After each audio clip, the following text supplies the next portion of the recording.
The clang of metal doors echoed through the narrow hallway as Officer Daniels led her through the sterile corridor that smelled of bleach and stale coffee. Amelia Carter's hands trembled as she clutched her purse, her breath uneven, her heart thudding so hard she thought the guards might hear it. Her husband, Michael Carter, had been in prison for 2 years, charged with armed robbery gone wrong, and this was her first visit in over 6 months. The fluorescent lights flickered above, humming faintly, as the officer slid open the heavy steel door to the visitation room. Inside, a long table, divided by a thick pane of glass, stretched across the center. Inmates and their visitors sat on opposite sides, phones pressed to their ears, exchanging fragments of broken lives. Michael sat at the far end, his orange jumpsuit creased, his hair longer, darker, his eyes hollowed by time and rage. When he saw Amelia, something unreadable passed through them, a mixture of longing and suspicion. He rose slowly, his cuffs rattling as he approached. "You came," he said into the phone, his voice flat, but his knuckles whitening as he gripped the receiver. "I had to," she replied, avoiding his eyes. Silence hung like smoke between them. Then Michael leaned forward, lowering his voice. "I heard things," he said, "about you. About someone else." Amelia froze. Her lips parted, but no sound came out. The guard's footsteps echoed distantly, a faint reminder of the world still spinning outside their prison of truth. "Michael, it's not what you think," she whispered, her eyes darting to the corners of the room. But Michael's stare hardened. "They told me his name, Jason." Her heart sank, her fingers twitching nervously. "It was a mistake," she said, tears forming. "I was lonely. You were gone." "Stop," he snapped, his breath fogging the glass. "You think I don't know what you've been doing? Every damn night I saw your face in my head, and now I find out you were with him." The air thickened, the hum of lights blending with the buzz of anger radiating from his clenched jaw. Amelia began to cry quietly, her body trembling. "I still love you," she said, barely audible. But the words didn't reach him. In that moment, something inside Michael cracked, a kind of fracture that could never be mended. He hung up the phone, signaling the guard, asking if they could move to a private visitation room, citing emotional distress. The guard, unaware of the storm brewing, nodded and escorted them inside. There, separated only by a cheap plastic table, Amelia tried to speak, but Michael's silence was deafening. His mind replayed every night, every thought, every betrayal, until the lines between pain and rage vanished completely. As he sat down, his eyes dead and distant, Amelia reached for his hand, whispering, "Please, don't do this." But Michael's grip tightened, not in love, but in something darker, something final. The world outside that tiny room had no idea that it was about to become a crime scene that would haunt the prison forever. The small visitation room felt suffocating, the air thick with unspoken words and the metallic temps of fear. Amelia sat across from Michael, her pulse hammering so loudly it drowned out the distant sounds of guards' boots and closing doors.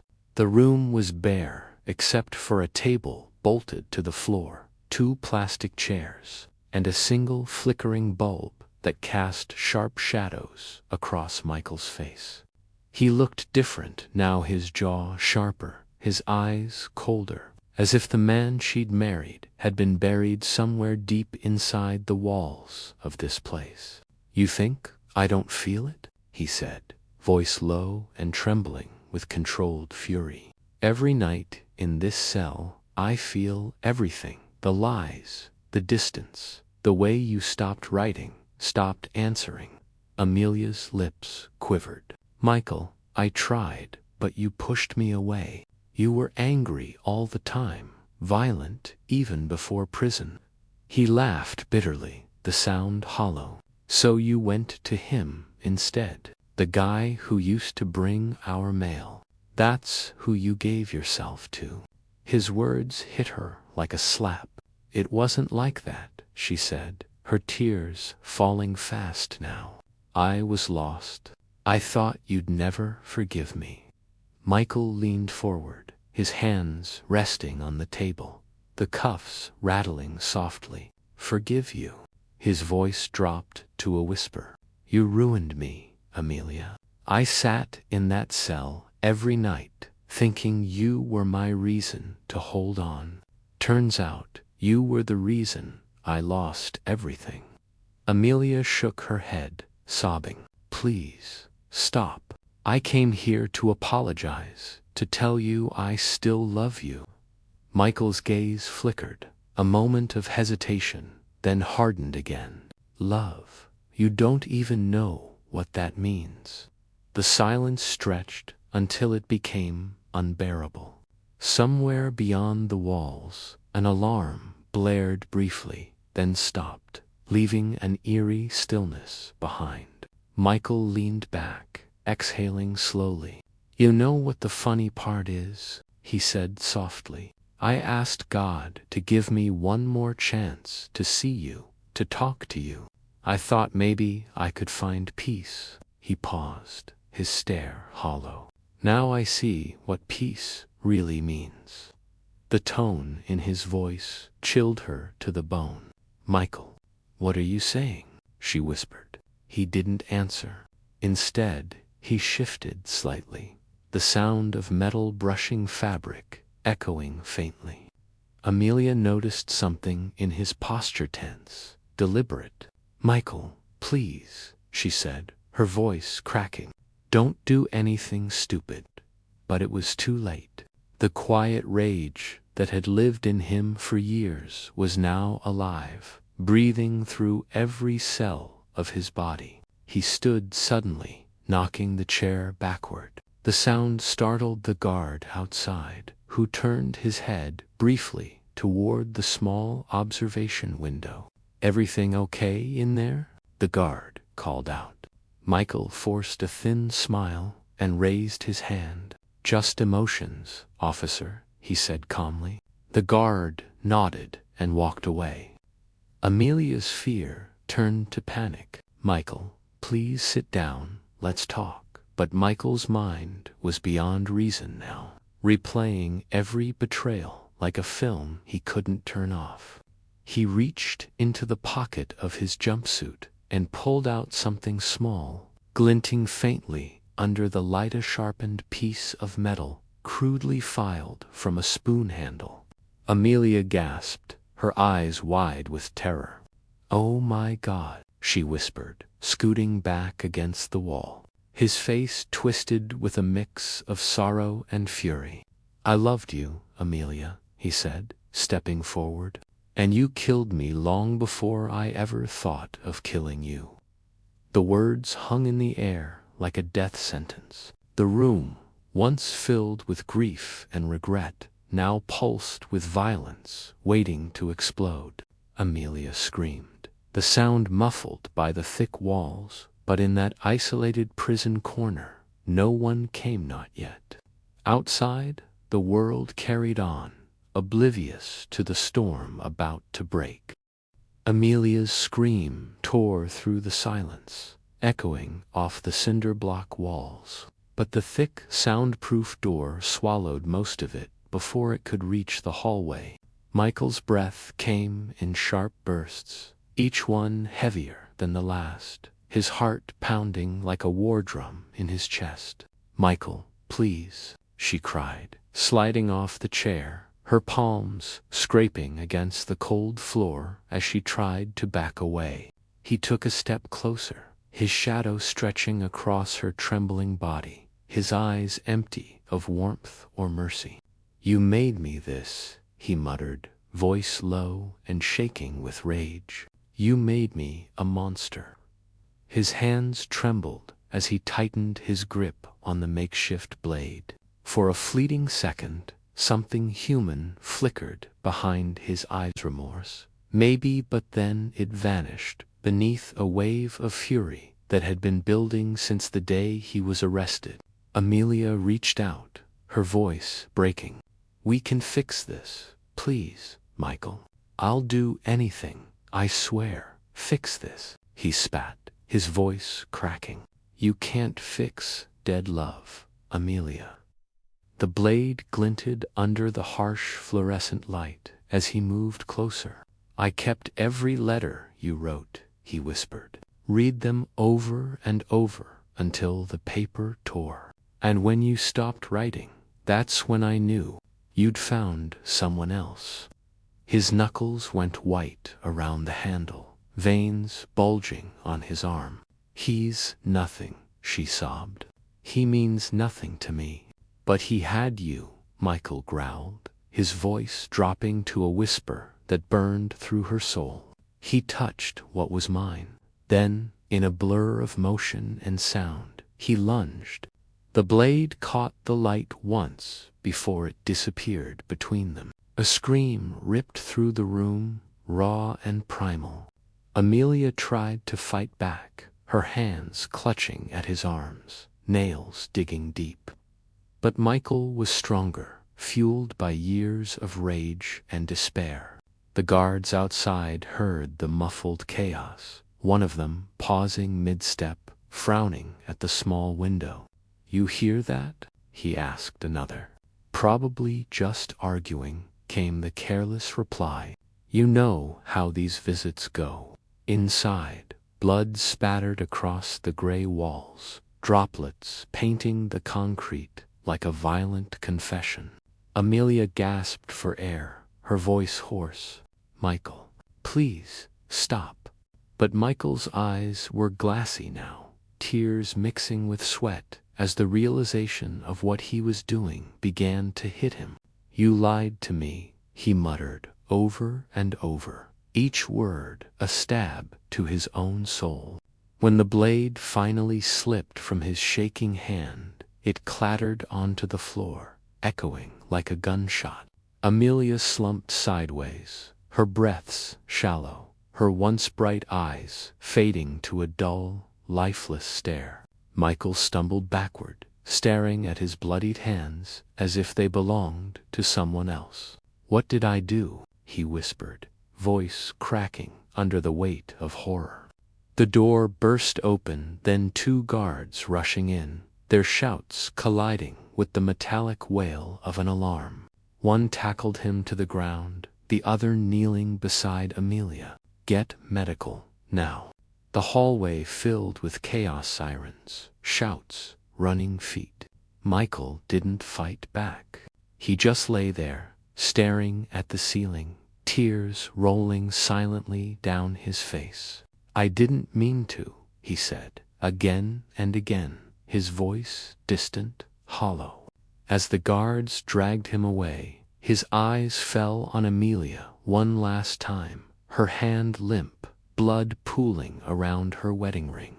In that instant, the reality of what he'd done sank deep into his bones. It wasn't revenge. It wasn't justice. It was just the end of everything he had ever loved. The alarm blared across the prison complex, its shrill cry slicing through concrete and chaos as red lights flashed like warning hearts on every wall. Guards poured into the corridor outside the visitation area, barking orders, their radios crackling with urgent chatter. "We've got a code red in meeting room, be possible homicide," one shouted, his voice drowned by the sound of heavy boots pounding the floor.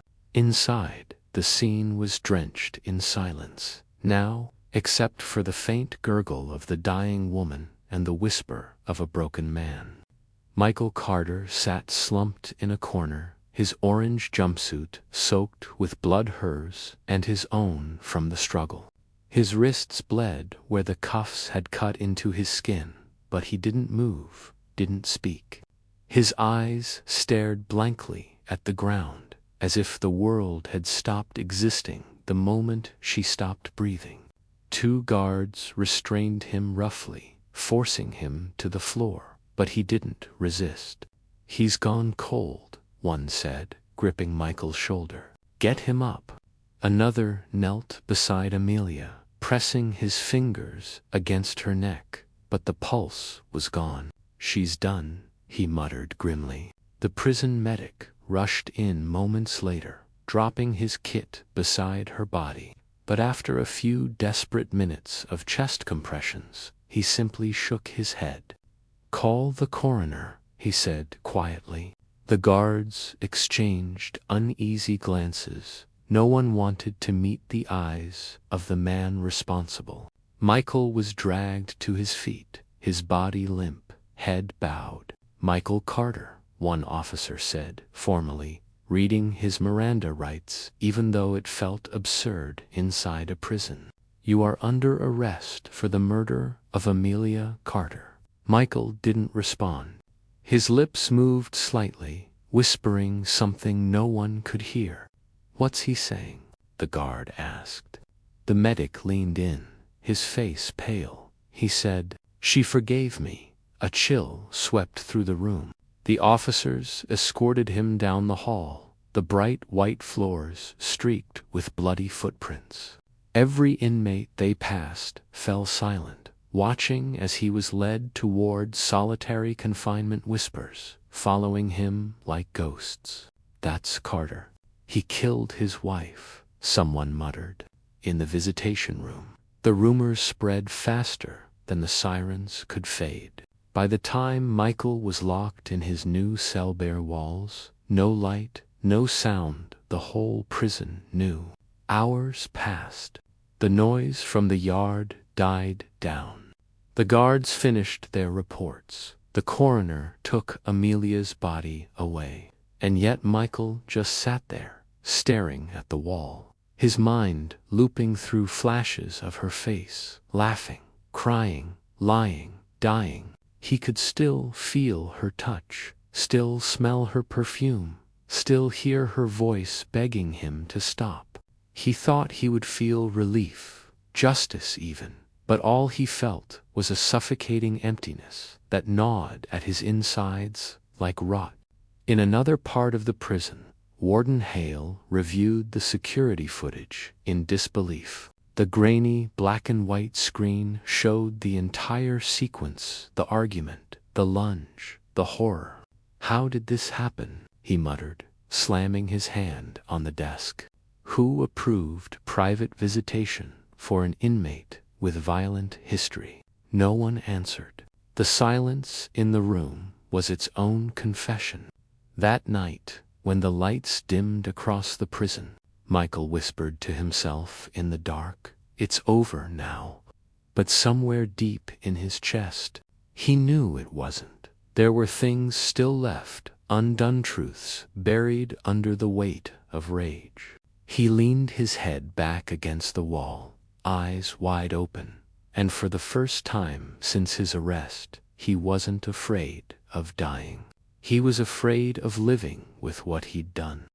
The cell was no larger than a closet, just concrete walls that sweated moisture and a single flickering bulb that buzzed like an angry fly.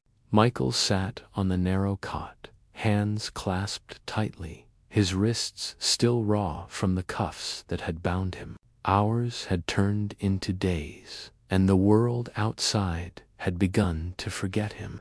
But inside his head, Amelia's screams never stopped. They replayed endlessly, every sound and every image carved deep into his conscience, like a scar that would never fade. The prison psychiatrist had visited him once, asking questions in that calm, rehearsed voice. "Do you understand what you did?" she'd said. Michael had stared at her, his lips twitching into something between a smile and a grimace. "I understand," she lied. He'd replied softly, and that was the end of it. Now, alone and solitary, he talked to the walls. "You were supposed to wait for me," he whispered into the void. "You promised." Sometimes he thought he saw Herge. Once he even reached out, whispering her name. But there was nothing there, only cold air that smelled of disinfectant and despair. At night, when the prison fell silent, footsteps echoed down the hall, and he could always tell which guard was on duty by the rhythm of their walk. Some slowed near his door, just to peek through the small window and see the infamous wife-killer. Others ignored him completely, afraid of what they might see in his eyes. Michael's trial for the murder was scheduled, but everyone already knew how it would end life without parole, if not death. Yet, deep inside, he wasn't thinking about punishment. He was thinking about Amelia's last words. In that final moment, as her breath faded, she had said something he couldn't forget.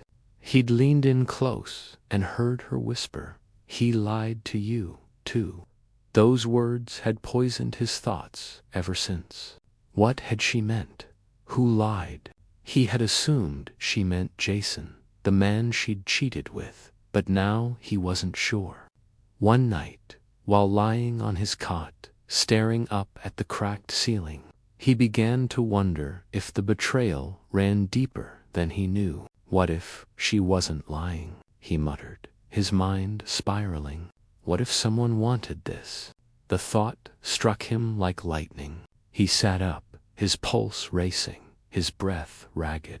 The robbery that had landed him in prison Amelia had convinced him to do it. She'd told him it would be quick money, that no one would get hurt. But someone had gotten hurt, and she had walked away untouched.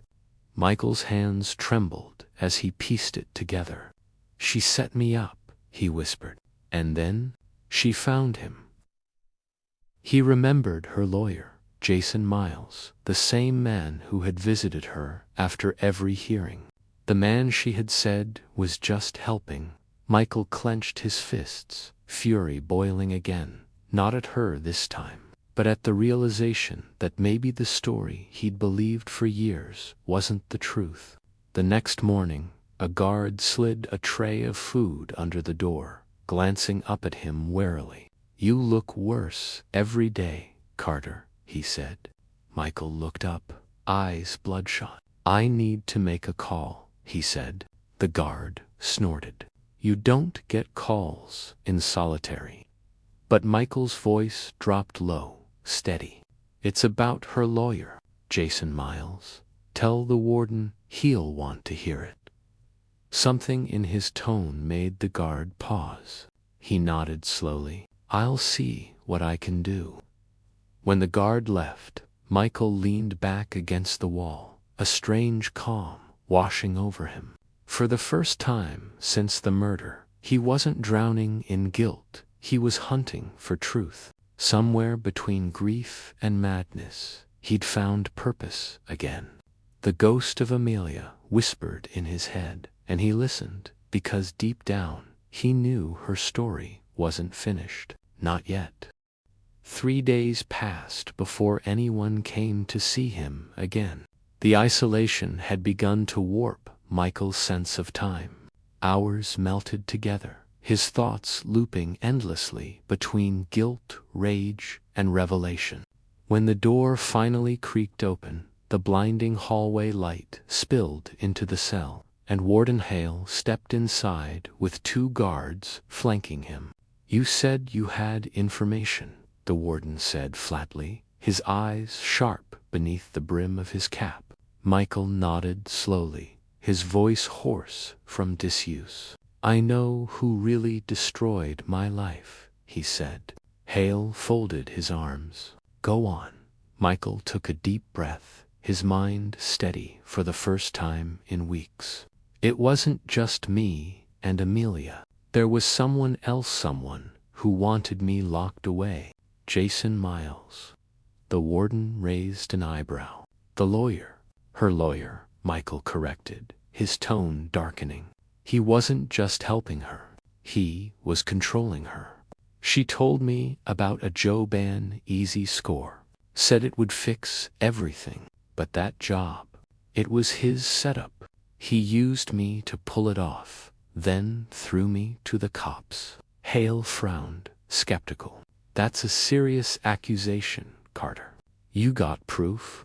Michael shook his head. Not yet. But she said something before she died. He lied to you, too. That wasn't just guilt. It was truth. Hale studied him a moment longer, then nodded toward one of the guards. Get the records from his trial. I want to see this lawyer's name on every document. As they left, Michael leaned forward, gripping the edge of his cot. You'll see, he whispered to himself. Hours later, alone again, he replayed the past in his mind like an old film reel. He remembered how Jason had always been there, charming, confident, offering help at every turn. When Michael was arrested, Jason had convinced him to take a plea deal, promising a shorter sentence. Instead, he'd gotten 10 years. Amelia had cried that day, but later, Michael realized she hadn't looked surprised. They both played me, he muttered, his hands curling into fists. Outside, the prison lights dimmed for the night, and the hum of the generators filled the silence. Michael's cell was cloaked in half-shadow, his face ghostly pale as he began to plan. The next morning, a young female officer named Riley came to deliver his breakfast. She lingered at the door, curious. You really think someone set you up? She asked quietly. You wouldn't be the first. Michael looked up at her, his eyes sunken but burning with clarity. I don't think I know, and I can prove it if someone will listen. She hesitated. What do you need? He leaned closer to the door. A phone call. Just one. Riley bit her lip, glancing down the hall. You know that's against policy in solitary. Then bend it, he said, voice low, urgent. Because the man who put me here might be walking free and he's killed before. The way he said it made her shiver. That night, when her shift ended, Officer Riley did something she'd never done before. She broke the rules. She used her access card to unlock the communication office and placed a call to the number. Michael had scribbled on a piece of napkin, a private investigator named Dean Corbin, the same man who'd once worked with Michael before his arrest. When Dean picked up, her voice trembled. You don't know me, but an inmate named Michael Carter says he has information about Jason Miles. He says you'll want to hear it. There was silence on the other end. Then Dean spoke, his tone grim. If Carter's talking about Jason, you tell him to stay alive. Because he's not lying, Jason's dirty, and people who cross him don't last long. Riley hung up, her heart pounding. The next morning, when she passed Michael's cell, she whispered through the slot, You were right. He knows something. Michael smiled for the first time in months, a slow, broken smile. Then it begins, he said quietly. For the first time since the murder, the rage in his eyes was replaced with purpose. The truth was finally bleeding through the cracks. The following week passed in a blur of whispers, exchanged glances, and quiet tension that slithered through the prison halls like smoke. Warden Hale had ordered a discreet review of Michael Carter's case, but no one was supposed to know yet somehow. Word spread anyway. By the time the paperwork reached the warden's desk, something didn't add up. The signatures on the robbery plea deal were mismatched. The dates didn't align.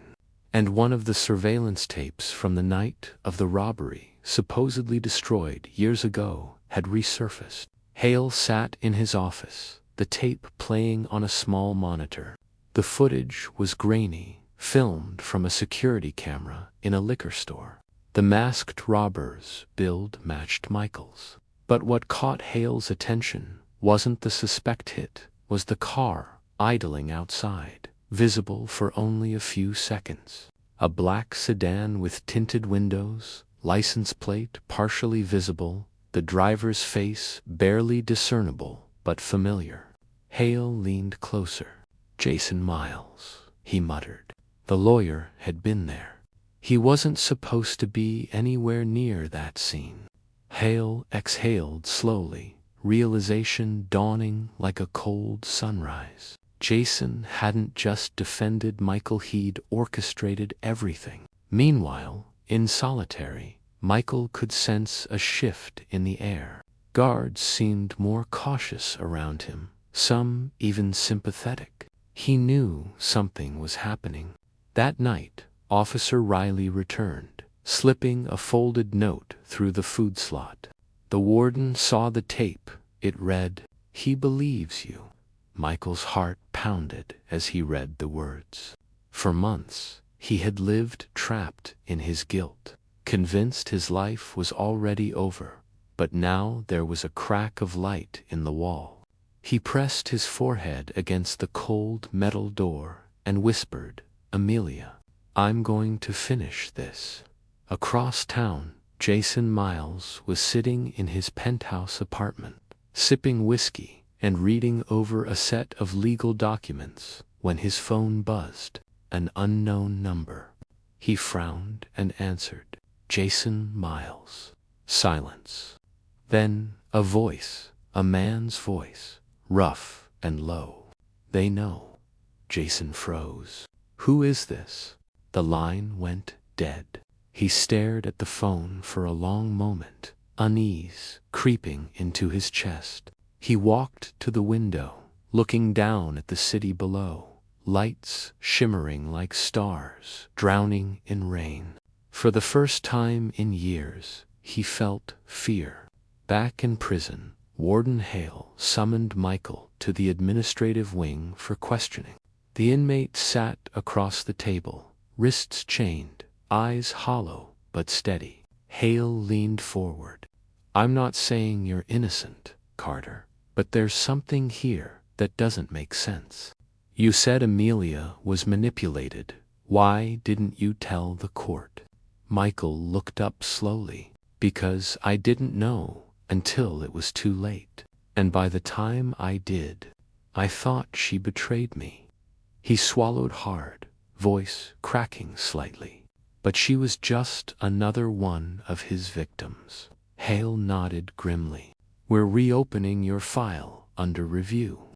If what I think is true, Miles may have been laundering money through that robbery scheme, using you as the fall guy." Michael's hands tightened around his chains. "Then you have to stop him. He'll come for anyone who threatens him." Hale's jaw clenched. "We'll handle it." But that night, something went wrong. Officer Riley, walking to her car after her shift, noticed a black sedan parked near the staff exit. Its engine was off, but a faint glow came from inside. She felt a chill crawl up her spine. The moment she turned toward the lot, the car door opened and a man stepped out, his face hidden under a hood.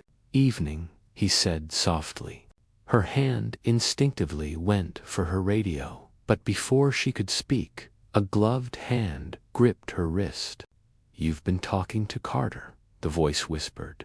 Her heart slammed against her ribs. "Who are you?" she breathed. The man leaned closer, his breath cold. "Tell your warden to stop digging, or the next file they open will be yours." And then he was gone, melting into the darkness. Riley stood, frozen, trembling, realizing the truth Jason knew. Inside his cell, Michael jolted awake, gasping, a chill running through him, as if he could feel Amelia's ghost whisper through the concrete, "He's coming." Rain hammered against the prison roof that night, turning the yard into a river of mud and steel. In the warden's office, Hale stared at the files spread across his desk, the words swimming under the flickering fluorescent light. The evidence was growing: phone records showing Jason Miles in contact with the robbery's getaway driver, bank statements tied to an offshore account, and that grainy tape with his car in the frame. Yet every time Hale tried to push the investigation forward, an anonymous call came through telling him to stop. "Too many people have skin in this game," he muttered, rubbing his temples. Meanwhile, in solitary, Michael Carter couldn't sleep. His pulse raced with a new kind of fear, not for himself, but for the young officer who had helped him. He hadn't seen Riley since she slipped him that last note, and the silence gnawed at him. When a guard finally opened his door in the morning and said, "Warden wants you," Michael felt dread crawl up his spine. In the office, Hale looked exhausted. "Your lawyer, Jason Miles," he said quietly. "He's dangerous. We have enough to reopen your case, but if we go public before we're ready, he'll disappear." Michael leaned forward, his chains clinking. "Then let me help. Let me talk to him." The warden shook his head. "He won't come here willingly." Michael's eyes darkened. "He will if he thinks I'm breaking." Hale studied him a moment, then nodded. "We'll arrange a monitored call." Hours later, Jason's phone buzzed again, this time showing the prison's number. Against his better judgment, curiosity made him answer. "Carter," he said coldly. Michael's voice came through the line, steady but strained. "You always said you were a man of truth, Jason. Turns out you're a man of blood." Jason laughed softly. "Careful, Michael. Making threats from a cell doesn't suit you." "You used me," Michael said, voice rising. "You planned the robbery, got paid, and let me rot. But now they know." Silence on the other end. Then Jason's tone changed lower, dangerous. "Who told you that? The warden? Or your little friend, Officer Riley?" The mention of her name made Michael's stomach twist. "Stay away from her," he hissed. Jason chuckled. "You should worry about yourself. Solitary gets lonely." The line went dead. The call was short, but it was enough to confirm what Hole feared. Jason knew exactly who was involved and was already moving to tie loose ends. That evening, a storm rolled in over the city, lightning flashing like camera bulbs over the penitentiary. Inside his car, Jason sat smoking, his reflection ghost-like in the rain-streaked window.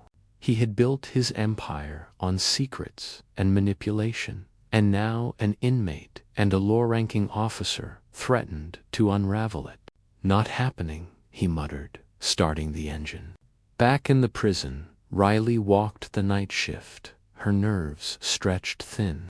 She'd told no one about the man in the parking lot, but she felt watched every time she turned a corner. When she passed Michael's cell, she paused.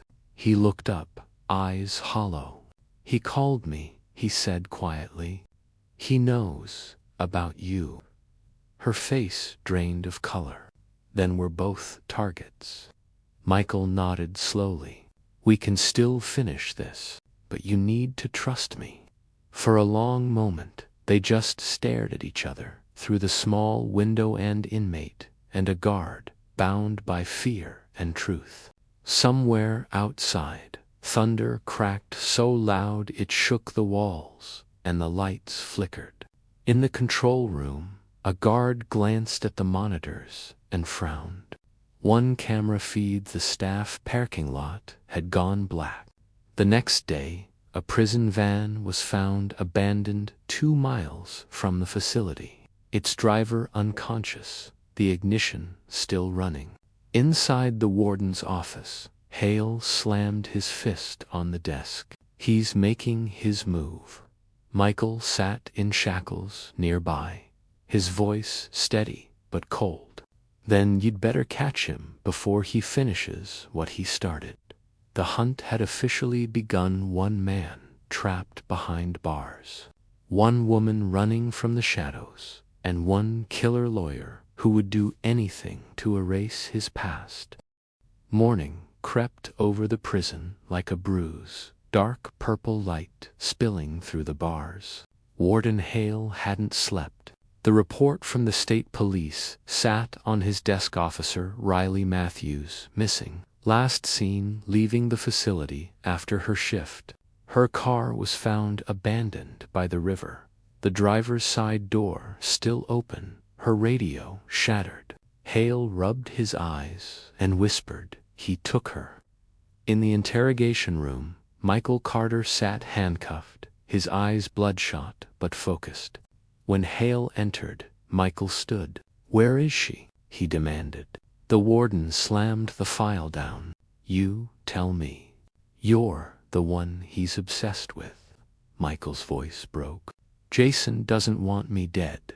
He wants me silent." Hale exhaled, pacing.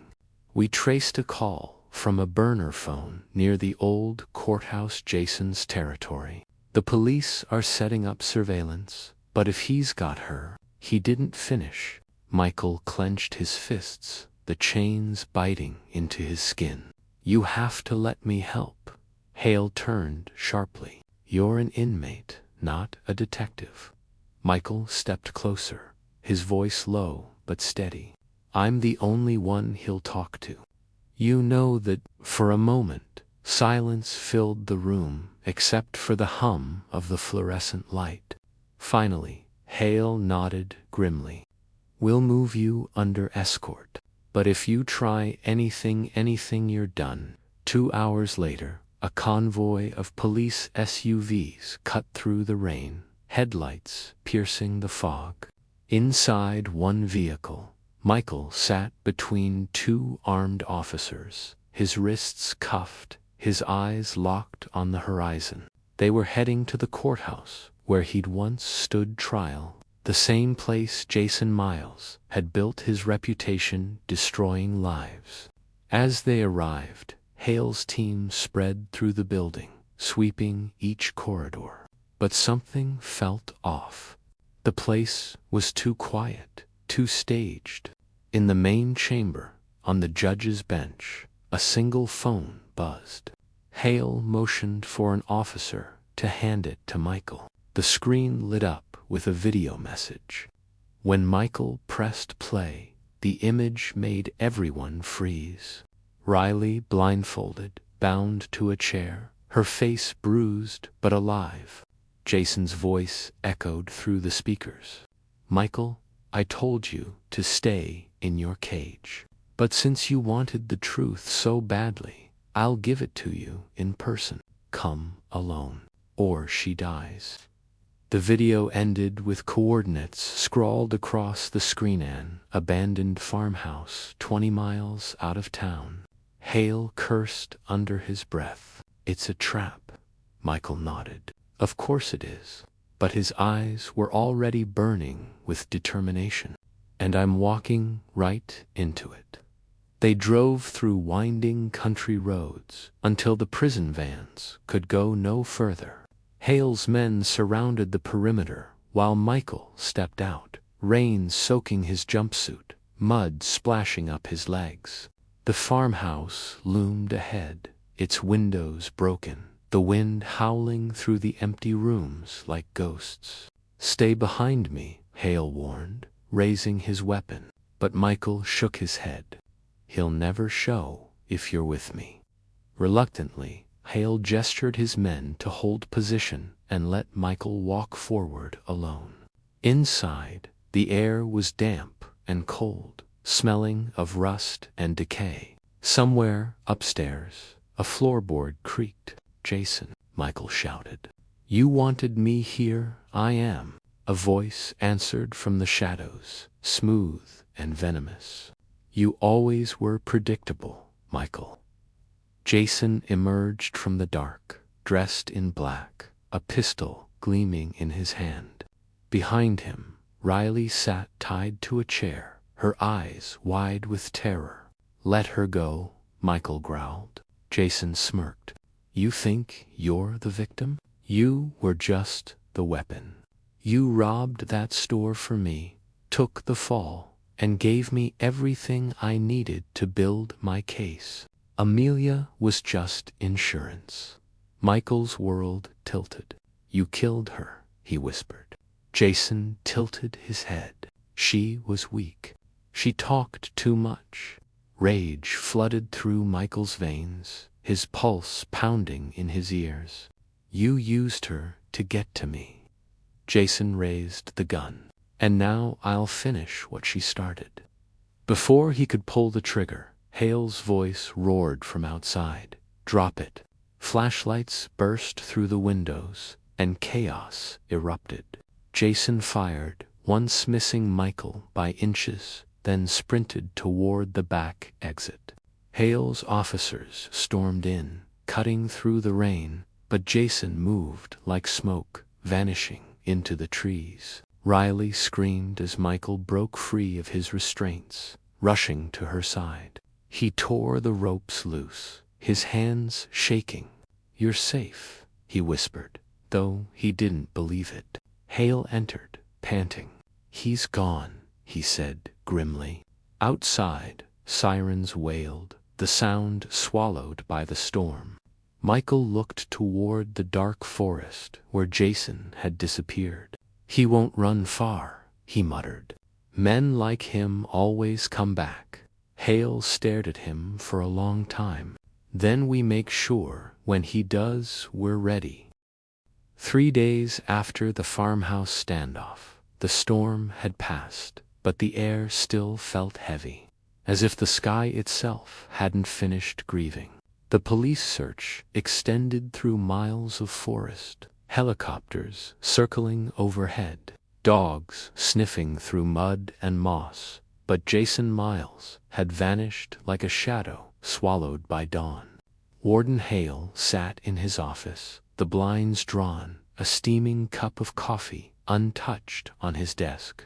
Across from him, Michael Carter sat in a clean jumpsuit, his wrists uncuffed for the first time in years. "You saved a life," Hale said quietly, "but the system doesn't forget." Michael nodded. "Neither do I." Outside the window, dawn spread thin light over the prison yard, where the walls seemed taller than ever. Hale handed him a file. Jason's complete record. Everything we could dig up.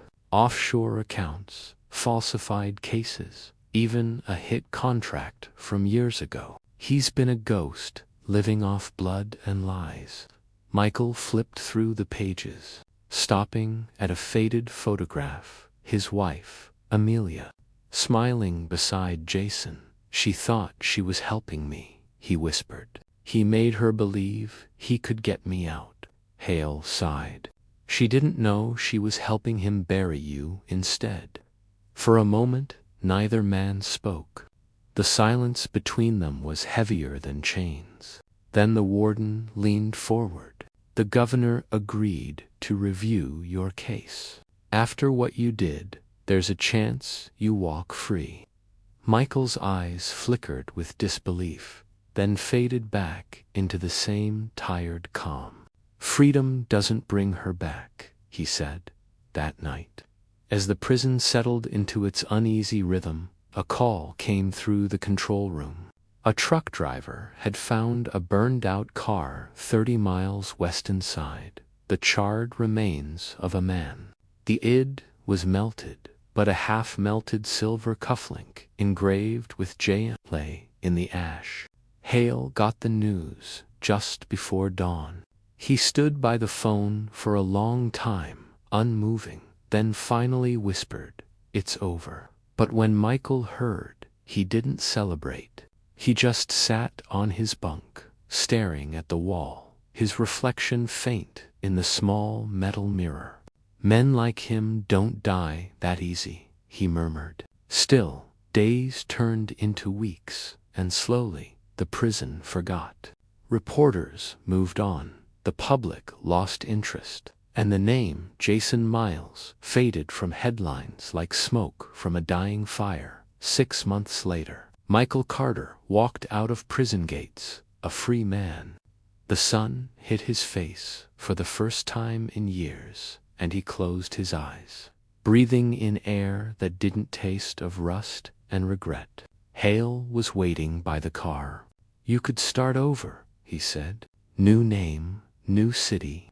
Michael nodded but said nothing. They drove in silence until the city faded into open countryside, past cornfields swaying under a pale sky. "You ever wonder if justice really exists?" Michael asked suddenly. Hale glanced at him. "Every day." They stopped at a small diner off the highway, the kind with flickering neon and endless coffee. Inside, Michael sat by the window, watching cars blur past. When the waitress came, she smiled politely. "You look familiar," she said. "You a cop or something?" Michael smiled faintly. "Something like that." As she left, he noticed a newspaper on the counter. The headline read, "Body found in car accident, identified as Jason Miles." Below it, a small photo showed a blackened wreck pulled from the woods. Michael stared at it for a long time, then looked closer beneath the photo. A detail most would miss: the body was 5 inches shorter than Jason's official record. As darkness settled over the highway, Michael stood outside the motel room, the hum of insects thick in the air. He lit a cigarette with trembling fingers and whispered to himself, "You're still out there, aren't you?" Somewhere in the distance, thunder rolled again, faint but familiar. Inside the motel, a radio crackled with static before a man's voice came through, calm, smooth, unmistakable. "You did well, Michael." She would have been proud. The cigarette slipped from his hand, falling into the dirt. He spun around, heart pounding. But the parking lot was empty, except for an idling car with tinted windows pulling away into the dark. The taillights vanished down the road, leaving only the echo of a laugh carried by the wind. Michael stood there, staring into the night, the truth settling like dust on his tongue. Justice hadn't been served, had only changed its face. The world went quiet except for the faint hum of the neon sign above him, flickering red letters that read vacancy. He exhaled slowly, whispering into the dark, "Some ghosts never die." Then he walked inside, closing the door softly behind him as the rain began to fall again.